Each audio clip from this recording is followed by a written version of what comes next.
Здравствуйте все, добрый вечер.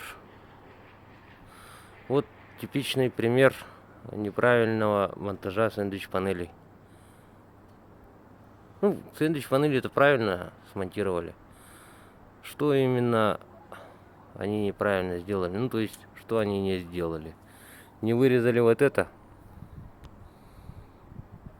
П-образку не поставили туда и герметик сверху.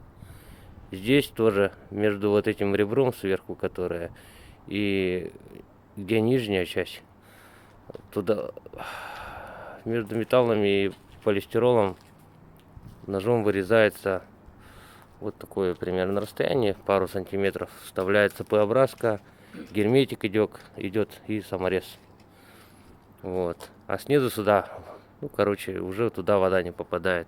Вода все это ломает. Вот очень дорогой материал, а через лет 5, вот он, его можно просто выкинуть через лет 5. Вот. Неправильный,